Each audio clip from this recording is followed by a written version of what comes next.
Dear students, NCERT science class 10 की इस video में आपका स्वागत है।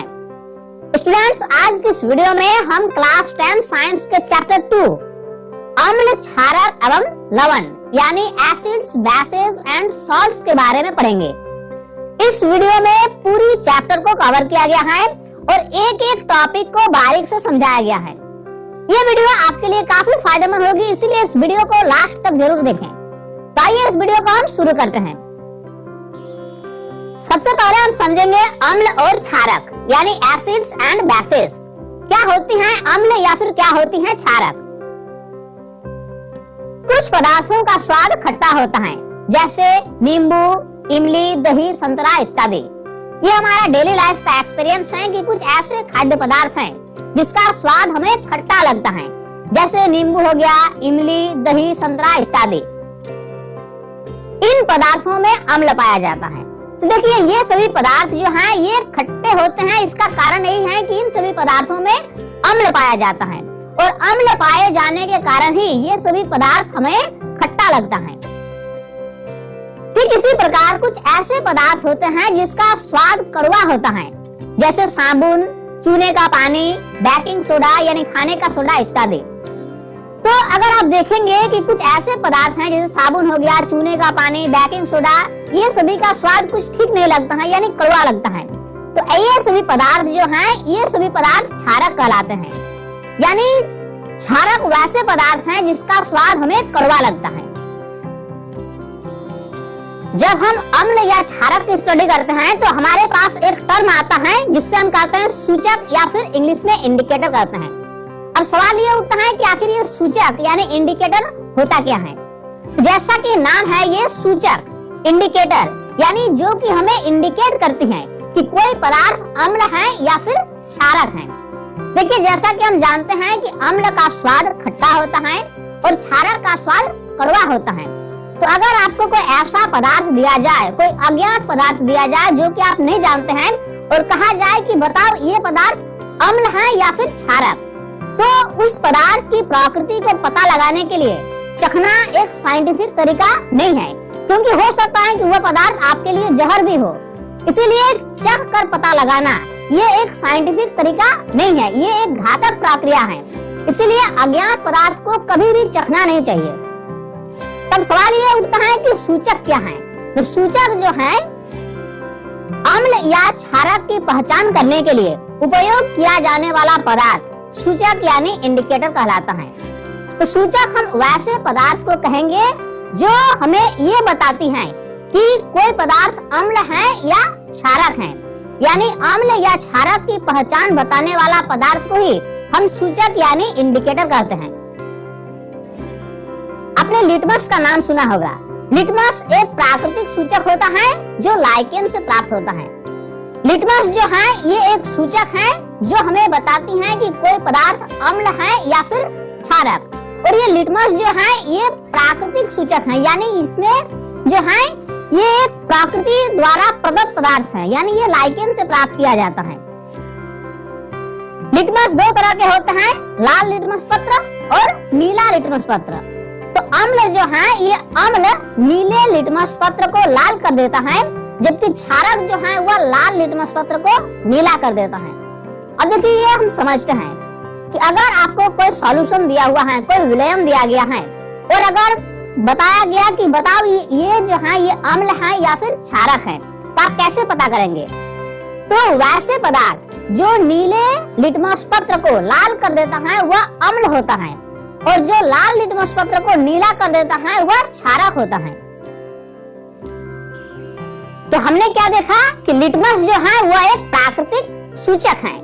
ठीक इसी प्रकार यहाँ पर दो नाम दिया जा रहा है, एक है मेथिल ऑरेंज और दूसरा है फिनोल्फ्थेलिन। ये दो पदार्थ जो हैं वह भी सूचक हैं, लेकिन ये संश्लेषित सूचक हैं। ये इंपॉर्टेंट पॉइंट है और अक्सर एग्जाम में पूछता है कि कोई दो संश्लेषित सूचक का नाम बताओ। उसमें पहला हो गया मेथिल ऑरेंज और दूसरा हो गया फिनोल्फ्थेलिन। अब अगला टॉपिक हमारे सामने है उदासीनीकरण यानी न्यूट्रलाइजेशन। उदासीनीकरण क्या है? What is neutralization? जब किसी अम्लीय विलयन में क्षार के विलयन मिलाया जाता है तो दोनों विलयन एक दूसरे के प्रभाव को उदासीन कर देते हैं। अब इसका क्या मतलब है? देखिए, हम जानते हैं कि जो अम्लीय विलयन होगा उसका अपना नेचर होगा, अपना प्रकृति होगा। ठीक उसी प्रकार जो क्षारीय विलयन होगा उसका भी अपना नेचर होगा। लेकिन जब दोनों विलयन यानी अम्लीय विलयन और क्षारीय विलयन दोनों को आपस में मिला दिया जाता है तो वे दोनों एक दूसरे के प्रभाव को नष्ट कर देते हैं, यानी उस मिक्सचर का जो नेचर होता है वह न्यूट्रल हो जाता है। तो हम कह सकते हैं कि ये अम्लीय विलयन और क्षारीय विलयन आपस में मिलकर एक दूसरे के प्रभाव को उदासीन कर देते हैं। जब अम्ल और क्षारक के विलयन को उचित मात्रा में मिलाया जाता है तो विलयन की प्रकृति न तो अम्लीय रहती है और न ही क्षारीय। तो जब दो विलयन यानी एक अम्लीय विलयन और एक क्षारीय विलयन को उचित मात्रा में आपस में मिला दिया जाता तो उस मिक्सचर का जो प्रकृति होगा वह न तो अम्लीय होगा और न ही क्षारीय होगा। इस प्रक्रिया को उदासीनीकरण कहते हैं। तो क्लियर है कि उदासीनीकरण होता क्या है कि जब कभी भी अम्लीय विलयन और क्षारीय विलयन एक दूसरे से अभिक्रिया करते हैं तो दोनों एक दूसरे के प्रभाव को उदासीन कर देते हैं और इसी प्रक्रिया को हम उदासीनीकरण यानी न्यूट्रलाइजेशन कहते हैं। उदासीनीकरण अभिक्रिया में नया पदार्थ निर्मित होता है जो लवण कहलाता है। देखिए, जब कभी भी अम्ल और क्षारक के बीच अभिक्रिया होती है तो एक नया पदार्थ बनता है जिससे हम लवण कहते हैं, यानी इंग्लिश में सॉल्ट्स कहते हैं। तो हम कह सकते हैं कि अम्ल और क्षारक आपस में अभिक्रिया करके एक नया पदार्थ बनाता है जिससे हम लवण यानी सॉल्ट कहते हैं। और लवण बनने के साथ साथ जल के अणु भी बनते हैं, यानी अम्ल और क्षारक अभिक्रिया करके लवण और जल का निर्माण करते हैं। और एक इम्पोर्टेंट पॉइंट है कि जब कभी भी अम्ल और क्षारक आपस में अभिक्रिया करके लवण और जल का निर्माण करते हैं तो उस स्थिति में पर्याप्त मात्रा में ऊष्मा मुक्त होती है, यानी ये जो अभिक्रिया है ये एक ऊष्माक्षेपी अभिक्रिया है, यानी एक्सोथर्मिक रिएक्शन है।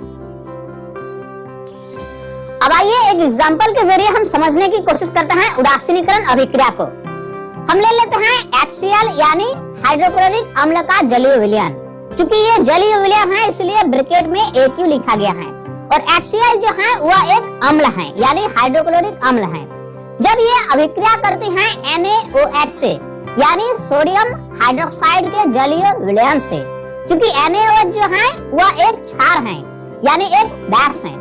तो जब HCl और NaOH यानी एक अम्ल और एक क्षार आपस में अभिक्रिया करती हैं तो एक नया पदार्थ बनता है जिसका रासायनिक सूत्र होता है NaCl यानी सोडियम क्लोराइड। और ये सोडियम क्लोराइड जो है यहाँ पर जलीय विलयन के रूप में हमें प्राप्त होता है और ये एक लवण है।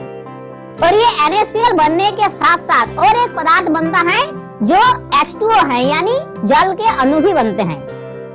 तो हमने देखा कि इस अभिक्रिया में एक अम्ल और एक क्षार आपस में अभिक्रिया करके लवण और जल का निर्माण किया और इस अभिक्रिया में पर्याप्त मात्रा में ऊष्मा भी रिलीज होती है। अब हम सीधे चलेंगे अम्ल एवं क्षारक के रासायनिक गुणधर्म पर। यहाँ पर हम कुछ केमिकल इक्वेशन के बारे में पढ़ेंगे और ये समझने की कोशिश करेंगे कि अम्ल और क्षारक का केमिकल प्रॉपर्टीज क्या है।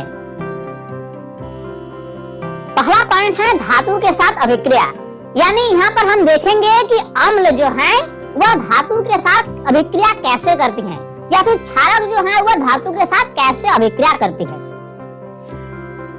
जब तनु सल्फ्यूरिक अम्ल में दानेदार जिंक के टुकड़े डाले जाते हैं तो हाइड्रोजन गैस निकलती है। तो देखिए ये बात क्लियर है कि जब कभी भी धातु जो है वह अम्ल से अभिक्रिया करे तो हाइड्रोजन गैस निकलती है। यहाँ पर एक एग्जांपल हम ले लेते हैं, वह है तनु सल्फ्यूरिक अम्ल। और जब ये तनु सल्फ्यूरिक अम्ल और दानेदार जिंक आपस में अभिक्रिया करती हैं तो हाइड्रोजन गैस निकलती है। और इसका इक्वेशन को हम ऐसे लिख सकते हैं Zn plus H2SO4। ये दोनों आपस में अभिक्रिया करके दो प्रकार का पदार्थ बनाती हैं, ZnSO4 और हाइड्रोजन गैस यानी जिंक सल्फेट और हाइड्रोजन गैस।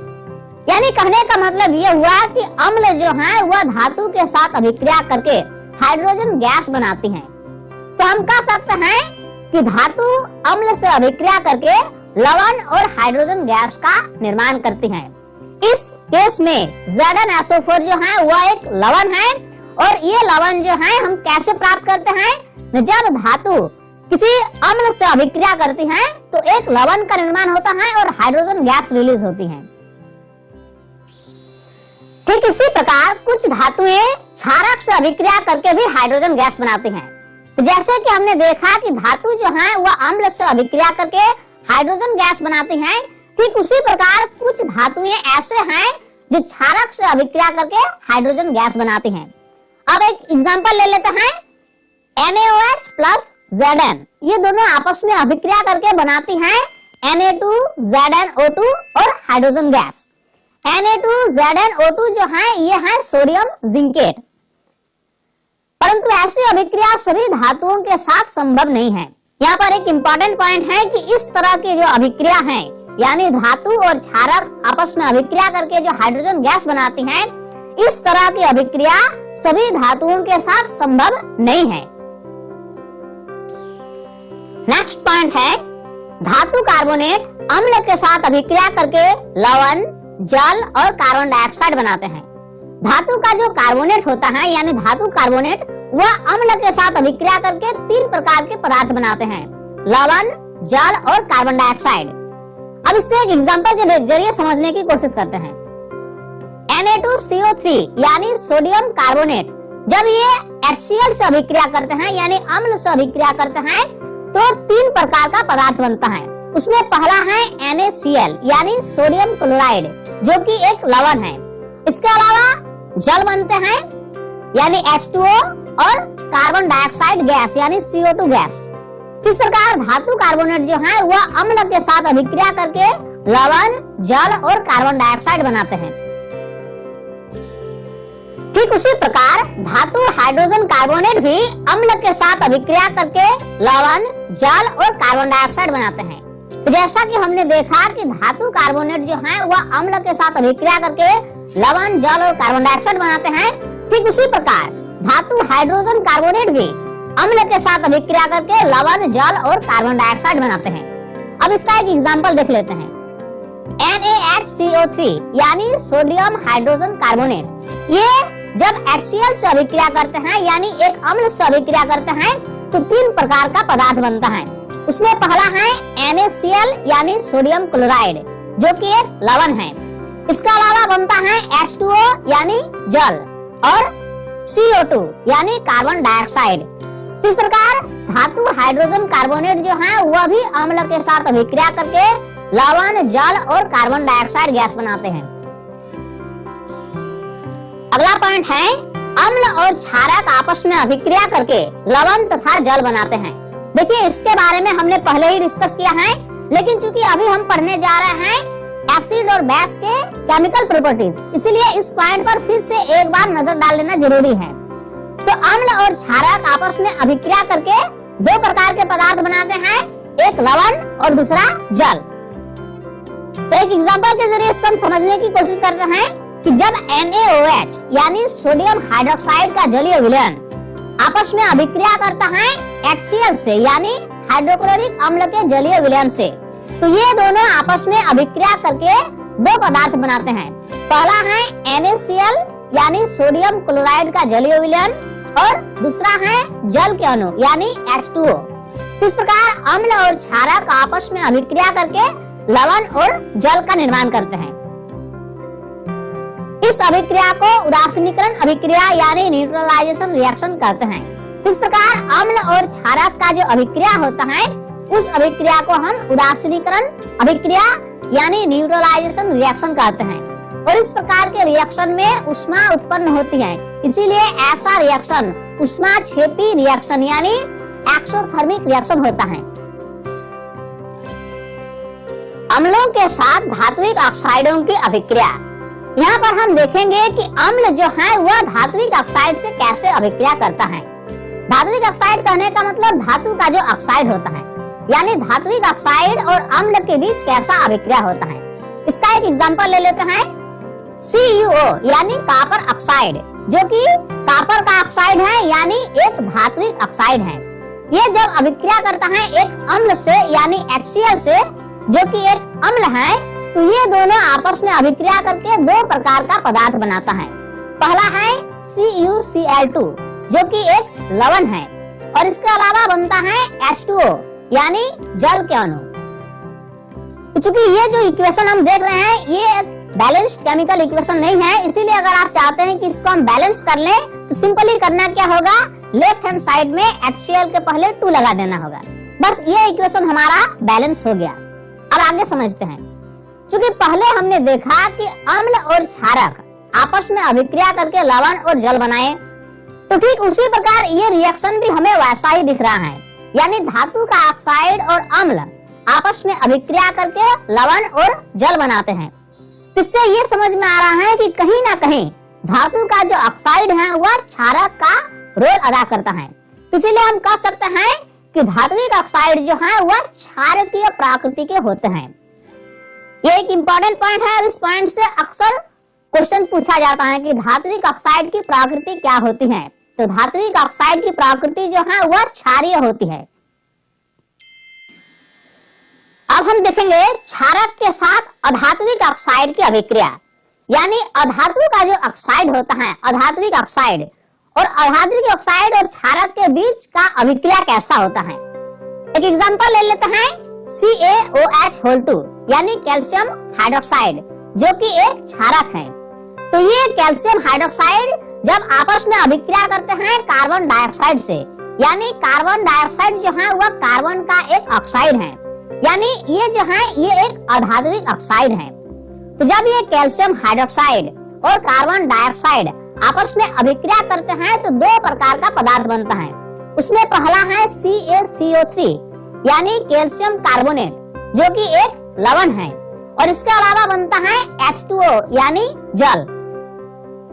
तो ये जो अभिक्रिया है, ये अभिक्रिया को जरा आप गौर से देखें। चूंकि हमने पहले देखा कि अम्ल और क्षारक आपस में अभिक्रिया करके लवण और जल का निर्माण करते हैं, तो ठीक उसी प्रकार ये अभिक्रिया भी है कि क्षारक और अधात्विक ऑक्साइड आपस में अभिक्रिया करके लवण और जल का निर्माण करते हैं। यानी कहीं ना कहीं अधात्विक ऑक्साइड जो है वह अम्ल का भूमिका अदा करता है। इसीलिए हम कह सकते हैं कि अधात्विक ऑक्साइड जो है वह अम्लीय प्रकृति के होते हैं। ये पॉइंट एक इम्पोर्टेंट पॉइंट है और इस पॉइंट से अक्सर एग्जाम में क्वेश्चन पूछा जाता है कि अधात्विक ऑक्साइड की प्रकृति कैसी होती है। तो अधात्विक ऑक्साइड की जो प्रकृति होती है वह अम्लीय होती है, यानी एसिडिक नेचर की होती है। अब नेक्स्ट टॉपिक है अम्ल और क्षारक का जलीय विलयन। यहाँ पर हम देखेंगे कि अम्ल और क्षारक का जलीय विलयन में क्या होता है। अम्ल जल की उपस्थिति में हाइड्रोजन आयन उत्पन्न करता है। कोई भी अम्ल जो है वह जल की उपस्थिति में क्या करता है ना, हाइड्रोजन आयन उत्पन्न करता है। एक एग्जांपल हम ले लेते हैं HCl का। ये HCl जो है यानी हाइड्रोक्लोरिक अम्ल, ये जल की उपस्थिति में ये हाइड्रोजन आयन और क्लोरीन आयन बनाता है। यानी ये HCl जो है वह डिसोसिएट हो जाता है हाइड्रोजन आयन में और क्लोरीन आयन में, और ये हाइड्रोजन आयन जो है ये फिर से जल के अणु के साथ अभिक्रिया करता है। यानी हाइड्रोजन आयन जो है वह H2O से अभिक्रिया करके H3O+ बनाता है, और ये H3O+ को कहा जाता है हाइड्रोनियम आयन। यानी कहने का मतलब ये हुआ कि अम्ल जो है वह जल की उपस्थिति में हाइड्रोनियम आयन उत्पन्न करता है, यानी H3O+ आयन उत्पन्न करता है। जबकि क्षारक जो है वह जल की उपस्थिति में हाइड्रोक्साइड आयन यानी OH नेगेटिव आयन उत्पन्न करता है। अब इसका एग्जांपल हम देख लेते हैं। हम एग्जांपल ले लेते हैं NaOH का यानी सोडियम हाइड्रोक्साइड का।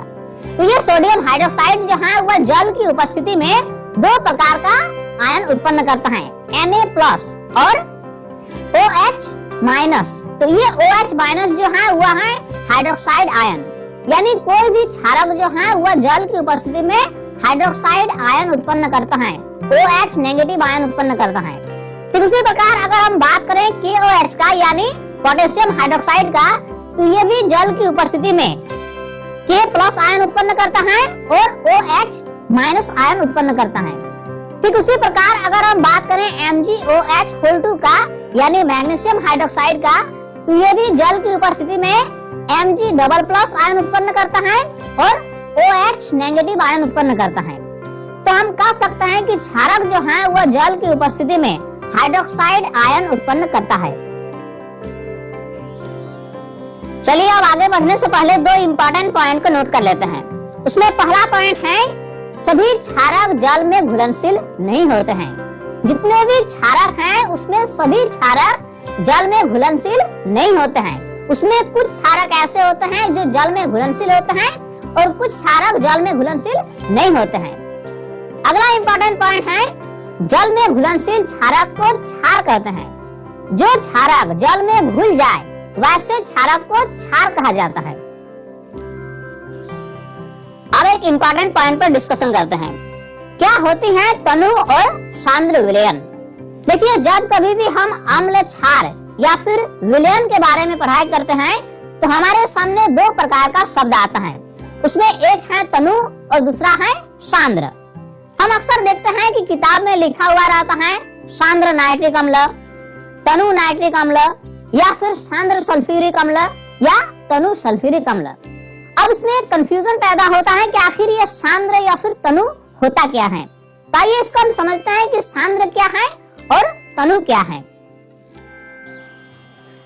अम्ल या क्षारक के विलयन में जल मिलाने पर आयन यानी H3O+ या OH- की सांद्रता में कमी हो जाती है। देखिए, इस पॉइंट को समझने की जरूरत है।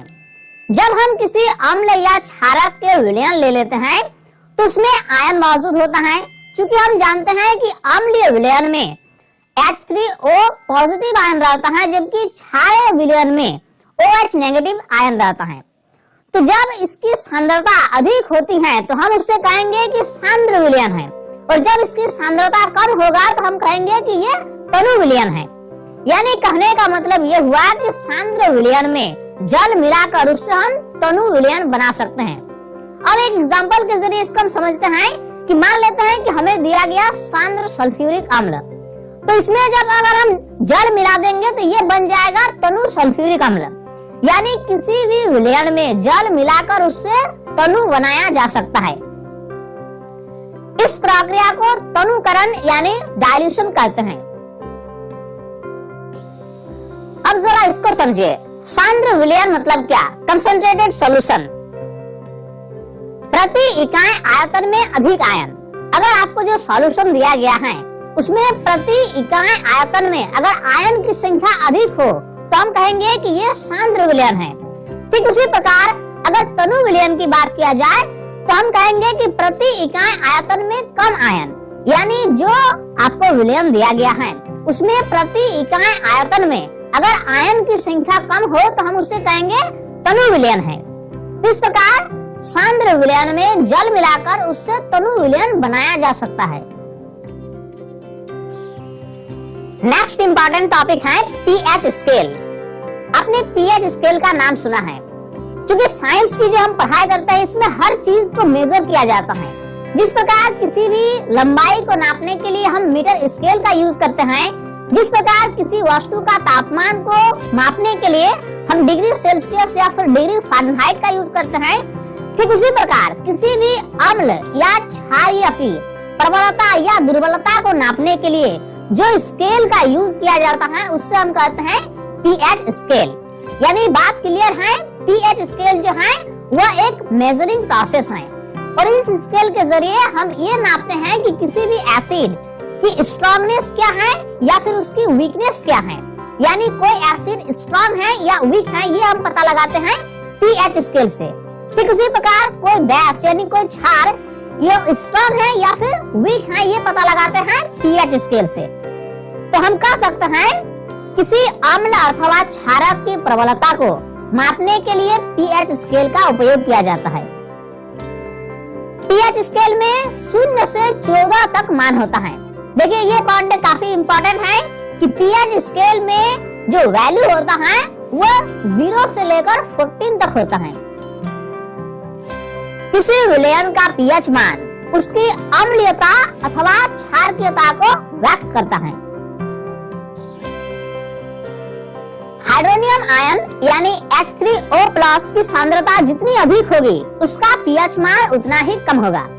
देखिए पीएच स्केल का ये एक फंडा है कि अगर सॉल्यूशन में, विलयन में हाइड्रोनियम आयन की सांद्रता अधिक हो तो उसका पीएच मान कम होगा, और अगर इसकी सांद्रता कम हो तो उसका पीएच मान अधिक होगा। अम्लीय विलयन का पीएच मान जो होता है वह 7 से कम होता है। अगर किसी विलयन का पीएच मान 7 से कम हो तो हम कहेंगे कि यह विलयन जो है वह अम्लीय विलयन है। क्षारकीय विलयन का पीएच मान 7 से अधिक होता है, यानी अगर किसी विलयन का पीएच मान 7 से अधिक हो तो हम कहेंगे कि यह विलयन जो है वह क्षारीय है। उदासीन विलयन का पीएच मान 7 होता है। अगर किसी विलयन का पीएच मान 7 हो तो हम कहेंगे कि ये न तो अम्लीय है और न ही क्षारीय है, बल्कि ये उदासीन विलयन है। अब हम समझेंगे प्रबल अम्ल और दुर्बल अम्ल। विलयन में H3O+ आयनों की संख्या जितनी अधिक होगी अम्ल उतना ही प्रबल होगा। अगर विलयन में हाइड्रोनियम आयन की संख्या अधिक हो तो हम कहेंगे कि ये विलयन जो है ये एक प्रबल अम्लीय विलयन है। ठीक इसी प्रकार अगर विलयन में H3O+ आयनों की संख्या कम हो तो हम कहेंगे कि ये जो है ये एक दुर्बल अम्लीय विलयन है। यानी किसी भी अम्लीय का प्रबलता या दुर्बलता उसके हाइड्रोनियम आयनों की संख्या पर निर्भर करता है। यानी हाइड्रोनियम आयन की संख्या अगर अधिक तो अम्ल प्रबल, और हाइड्रोनियम आयन की संख्या अगर कम तो अम्ल दुर्बल। अब यहाँ पर 2 सॉल्यूशन दिया गया है, यानी 2 विलयन दिया गया है। एक है विलयन ए और एक है विलयन बी। अब दिया हुआ है कि विलयन ए का जो पीएच मान है वह है 2 और विलयन बी का जो पीएच मान है वह दिया हुआ है 6। अब आपको बताना है कि ये 2 विलयन में कौन सा विलयन एक प्रबल अम्ल का उदाहरण है और एक दुर्बल अम्ल का उदाहरण है। तो देखिए जो प्रबल अम्ल होता है उसका पीएच मान कम होता है, तो इसमें विलयन ए जो है उसका पीएच मान कम है, इसलिए विलयन ए जो है वह एक प्रबल अम्ल है और विलयन बी जो है वह एक दुर्बल अम्ल है। इस प्रकार 2 विलयनों का प्रबलता या दुर्बलता हम उसके पीएच मान को देखकर पता लगा सकते हैं। अभी हमने देखा कि प्रबल अम्ल क्या है और दुर्बल अम्ल क्या है। अब हम देखेंगे कि प्रबल क्षार क्या है और दुर्बल क्षार क्या है। इसी प्रकार विलयन में OH नेगेटिव आयनों की संख्या जितनी अधिक होगी क्षार उतना ही प्रबल होगा। क्योंकि हम जानते हैं कि जो क्षार होता है उसका जलीय विलयन में OH नेगेटिव आयन होता है, तो किसी विलयन में OH नेगेटिव आयन की संख्या जितनी अधिक होगी वह उतना ही प्रबल क्षार होगा, और विलयन में OH नेगेटिव आयन की संख्या जितनी कम होगी क्षार उतना ही दुर्बल होगा। यानी विलयन में अगर OH नेगेटिव आयन की संख्या कम होगा तो हम कहेंगे कि ये क्षार जो है ये दुर्बल क्षार है। अब यहाँ पर 2 विलयन दिया गया है, एक है विलयन ए और एक है विलयन बी। विलयन ए का पीएच मान दिया हुआ है 8 और विलयन बी का पीएच मान दिया हुआ है 12। अब बताना है कि इसमें कौन विलयन प्रबल क्षार है और कौन विलयन दुर्बल क्षार है। तो देखिए जिस विलयन का पीएच मान अधिक होगा तो हम कहेंगे कि ये प्रबल क्षार है, और जिस विलयन का पीएच मान कम होगा उससे हम कहेंगे कि ये दुर्बल क्षार है। तो विलयन ए जो है उसका पीएच मान कम है, इसीलिए ये हो गया दुर्बल क्षार, और विलयन बी जो है उसका पीएच मान अधिक है, इसीलिए ये हो गया प्रबल क्षार। क्योंकि ये बात हम जानते हैं कि क्षार का जो पीएच वैल्यू होता है वह 7 से अधिक होता है और अम्लीय विलयन का जो पीएच मान होता है वह 7 से कम होता है। अब हमारा अगला टॉपिक है दैनिक जीवन में पीएच का महत्व। यहाँ पर कुछ हम एग्जाम्पल के जरिए समझने की कोशिश करेंगे कि दैनिक जीवन में पीएच का क्या महत्व है। पौधे एवं जंतु पीएच के प्रति संवेदनशील होते हैं, इसका क्या मतलब हुआ? देखिए कोई भी जीव जंतु वह जो है पीएच के प्रति संवेदनशील होते हैं। कहने का मतलब ये हुआ कि उसके इंटरनल एनवायरनमेंट का यानी आंतरिक वातावरण का पीएच मान एक निश्चित रेंज के अंदर ही होना चाहिए। अगर पीएच मान में बहुत ज्यादा उतार चढ़ाव हो जाए तो उसके लिए जिंदा रहना संभव नहीं है। हमारा शरीर 7.0 से 7.8 pH के बीच कार्य करता है। अगर हमारे शरीर का इंटरनल एनवायरनमेंट का पीएच वैल्यू जो होगा वह 7 से लेकर 7.8 के बीच अगर रहे तो फिर हमारा शरीर ठीक से कार्य कर सकता है। अगर 7 से नीचे हो जाए या फिर 7.8 से ऊपर हो जाए तो फिर हमारा शरीर ठीक ढंग से कार्य नहीं कर पाएगा। इस प्रकार जीवित प्राणी केवल संकीर्ण पीएच प्राश में ही जीवित रह सकते हैं। हमारे रक्त का औसत पीएच मान 7.4 होता है। ये पॉइंट काफी इंपॉर्टेंट है और इस पॉइंट से अक्सर कंपटीशन में क्वेश्चन पूछा जाता है कि हमारे रक्त का औसत पीएच मान क्या है। तो हमारे ब्लड का एवरेज पीएच वैल्यू जो है वो है 7.4। अगला है अम्लीय वर्षा यानी एसिड रेन। हमने अक्सर अम्लीय वर्षा के बारे में सुना है। अम्लीय वर्षा क्या होती है? देखिए, जैसा कि नाम है, नाम से ही स्पष्ट है कि जब वर्षा जल में अम्ल की मात्रा अधिक हो जाए तो उससे हम कहेंगे कि अम्लीय वर्षा हो रही है। वर्षा जल की पीएच मान जब 5.6 से कम हो तो वह अम्लीय वर्षा कहलाती है। ये पॉइंट बहुत इंपॉर्टेंट है और इस पॉइंट से अक्सर एग्जाम में क्वेश्चन पूछता है कि वर्षा जल का पीएच मान कितना होने पर हम कहेंगे कि अम्लीय वर्षा हो रही है। तो देखिए, बहुत सारा लोगों का ये कंफ्यूजन होता है और उनका जवाब रहता है कि पीएच मान अगर 7 से कम हो जाए, वर्षा जल का पीएच मान अगर 7 से कम हो जाए तो उससे वह अम्लीय वर्षा कहते हैं। लेकिन ऐसा नहीं है। वर्षा जल का पीएच मान जब 5.6 से कम हो तभी हम उससे अम्लीय वर्षा कहेंगे। अम्लीय वर्षा का जल जब नदी में प्रवाहित होता है तो नदी का जल का पीएच मान कम हो जाता है।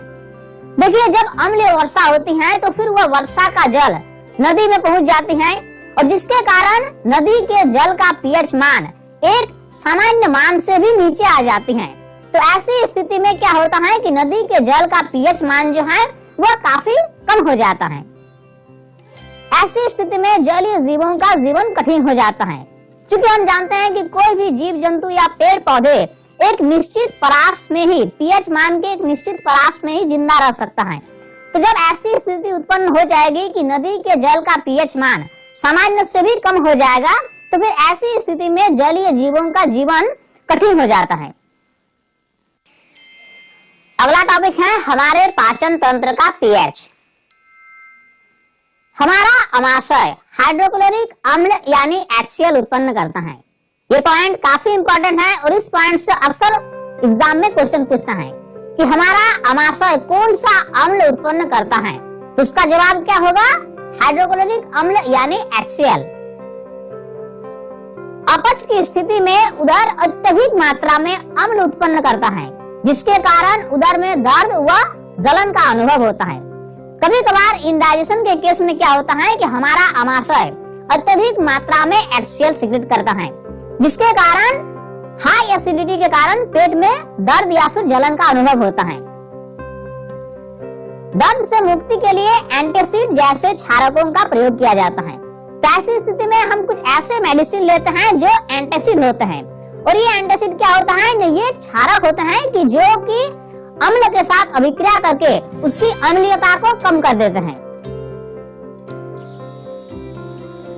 इसके लिए मैग्नीशियम हाइड्रोक्साइड यानी मिल्क ऑफ मैग्नीशिया जैसे दुर्बल क्षारक का प्रयोग किया जाता है।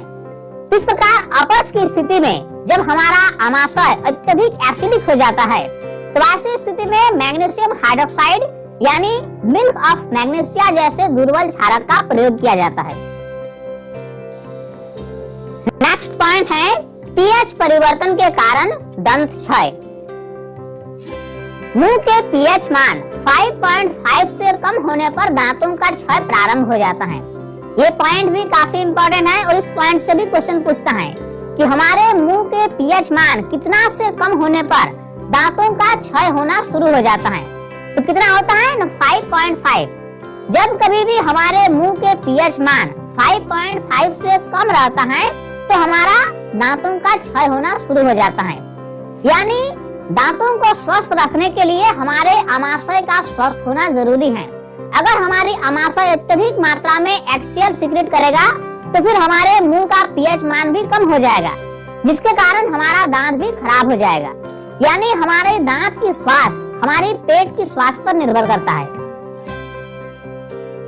दांतों का एनेमल कैल्शियम फॉस्फेट से बना होता है, जो शरीर का सबसे कठोर पदार्थ है।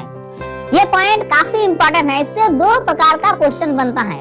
पहला तो ये कि शरीर का सबसे कठोर पदार्थ कौन सा है। तो हमारे शरीर का सबसे कठोर पदार्थ जो है वो है दांतों का इनेमल, यानी दांत का जो ऊपरी परत जो कि व्हाइट रंग का होता है, व्हाइट कलर का होता है, उससे हम इनेमल कहते हैं। तो ये पदार्थ जो होता है ये शरीर का सबसे कठोर पदार्थ होता है। दूसरा क्वेश्चन ये बनता है कि हमारे दांत का इनेमल कौन सा रसायन का बना होता है। तो उसका जवाब क्या होगा, न कैल्शियम फॉस्फेट से बना होता है। मुंह की पीएच मान 5.5 से कम होने पर यह संक्षारित हो जाती है।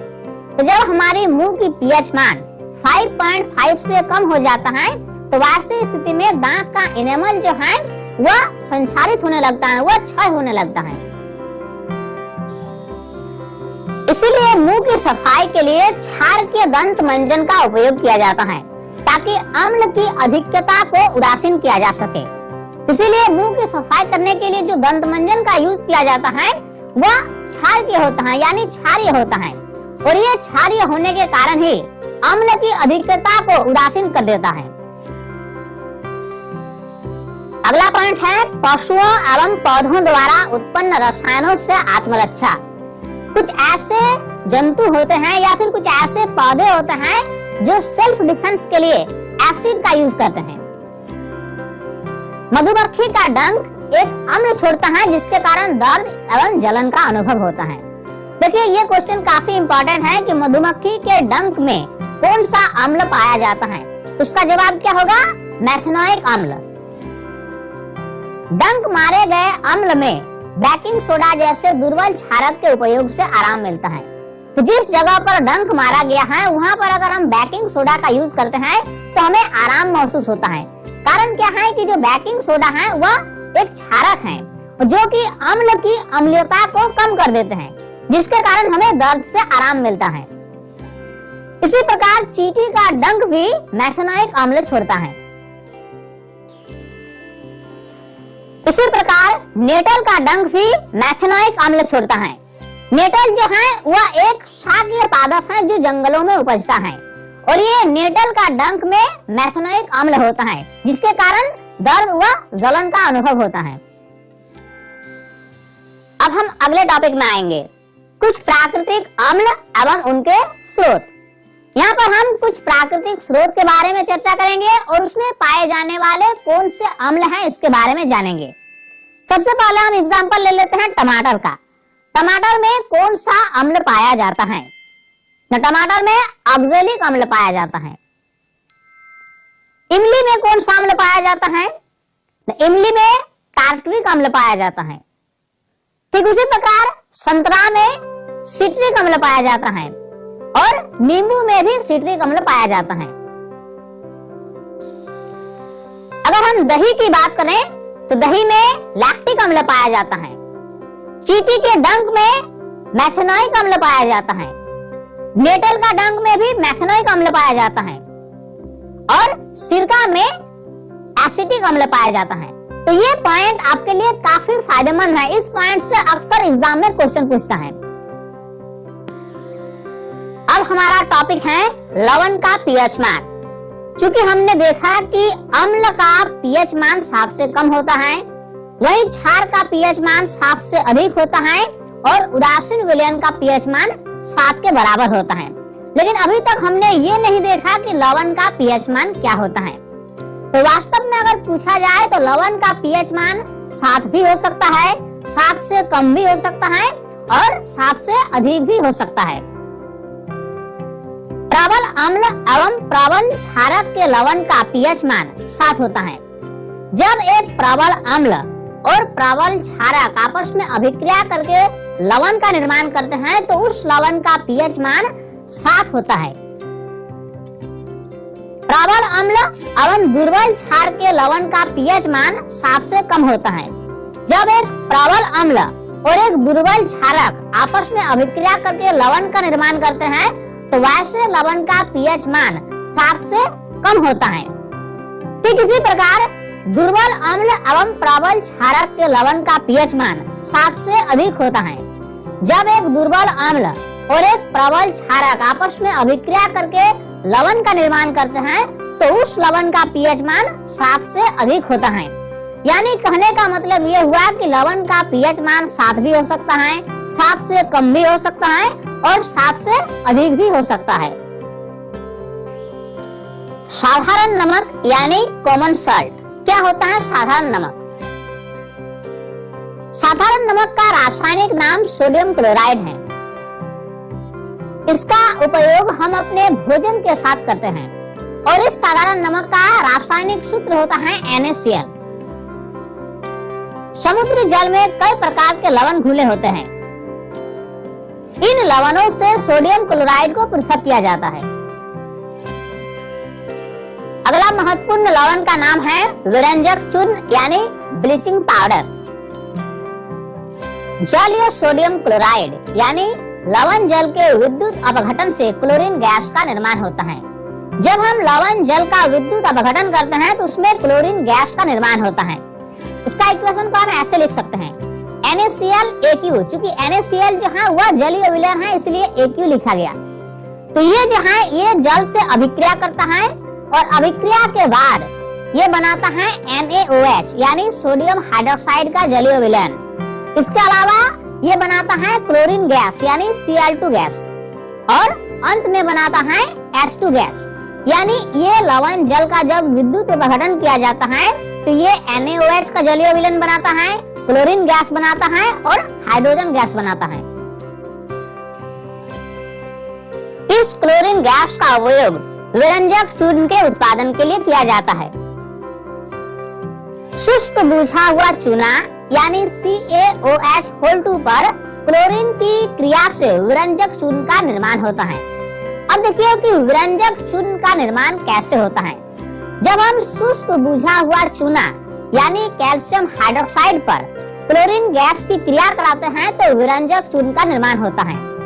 CaOH2 यानी शुष्क बुझा हुआ चूना जब इसके साथ हम अभिक्रिया कराते हैं क्लोरीन गैस का यानी Cl2 गैस का तो फिर हमें विरंजक चूर्ण प्राप्त होता है और विरंजक चूर्ण का रासायनिक सूत्र होता है CaOCl2।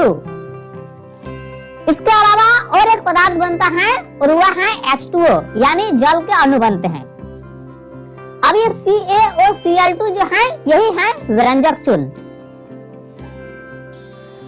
अब हम देखेंगे विरंजक चूर्ण का उपयोग क्या क्या है। पहला उपयोग है पीने वाले जल को जीवाणुओं से मुक्त करने के लिए। विरंजक चूर्ण यानी ब्लीचिंग पाउडर का यूज हम करते हैं कि जल से जीवाणुओं को मुक्त करने के लिए। अगला इसका यूज है कई रासायनिक उद्योगों में एक उपचायक के रूप में। नेक्स्ट इसका यूज है वस्त्र उद्योग में, कागज की फैक्ट्रियों में इत्यादि। इस प्रकार विरंजक चूर्ण जो है वह हमारे लिए काफी उपयोगी है। अगला महत्वपूर्ण लवण है बेकिंग सोडा यानी खाने वाला सोडा। इसका रासायनिक नाम सोडियम हाइड्रोजन कार्बोनेट है और इसका रासायनिक सूत्र NaHCO3 है। इसका उपयोग आमतौर पर रसोई घर में स्वादिष्ट खस्ता पकोड़ा बनाने के लिए किया जाता है। इस प्रकार बेकिंग सोडा जो है वह हमारे लिए एक उपयोगी लवण है। अगला महत्वपूर्ण लवण है धोने का सोडा यानी वॉशिंग पाउडर। इसका रासायनिक सूत्र होता है Na2CO3.10H2O। अब यहाँ पर हम नोट करेंगे कि धोने के सोडे का उपयोग क्या क्या है। पहला उपयोग है घरों में साफ सफाई के लिए इसका उपयोग किया जाता है। अगला है इसका उपयोग बोरेक्स के उत्पादन में होता है। सोडियम कार्बोनेट का उपयोग कांच, साबुन एवं कागज उद्योगों में होता है। इसका अगला जो उपयोग है वह है कि कांच, साबुन और कागज उद्योग में किया जाता है। और अगला उपयोग है इसका कि जल की स्थायी कठोरता को हटाने के लिए भी इसका उपयोग किया जाता है। इस प्रकार धोने का सोडा जो है वह हमारे लिए काफी उपयोगी है। अगला महत्वपूर्ण लवण है जिप्सम। जिप्सम एक लवण है जिसका रासायनिक सूत्र CaSO4.2H2O है। अगला महत्वपूर्ण लवण है प्लास्टर ऑफ पेरिस। जिप्सम को 373 केल्विन यानी 100 डिग्री सेल्सियस पर गर्म करने पर यह जल के अणुओं का त्याग कर कैल्शियम हेमीहाइड्रेट बनाता है यानी CaSO4.2H2O बनाता है और इससे ही कहते हैं प्लास्टर ऑफ पेरिस। यानी प्लास्टर ऑफ पेरिस का रासायनिक सूत्र जो होता है वह होता है CaSO4.2H2O। इस पदार्थ का उपयोग डॉक्टर टूटी हुई हड्डियों को जोड़ने के लिए करते हैं। जल मिलाने पर यह पूर्ण जिप्सम बनकर कठोर पदार्थ प्रदान करता है यानी प्लास्टर ऑफ पेरिस और जल के अभिक्रिया से जिप्सम का निर्माण होता है। आप इस इक्वेशन को ऐसे लिख सकते हैं CaSO4.2H2O यानी प्लास्टर ऑफ पेरिस जब ये अभिक्रिया करता है H2O यानी जल के अणु से, जल का कितना अणु 1.5, तो ये जब जल के अणु से अभिक्रिया करता है तो ये बनाता है CaSO4.2H2O जो कि है जिप्सम का फॉर्मूला। तो इस प्रकार जिप्सम का रासायनिक सूत्र हो गया CaSO4.2H2O। तो इस प्रकार इस वीडियो में पूरे चैप्टर के हर इंपॉर्टेंट टॉपिक को टच किया गया और उम्मीद करता हूँ ये वीडियो आपके लिए काफी फायदेमंद होगी। अगर ये वीडियो पसंद आए तो इस वीडियो को लाइक जरूर करें।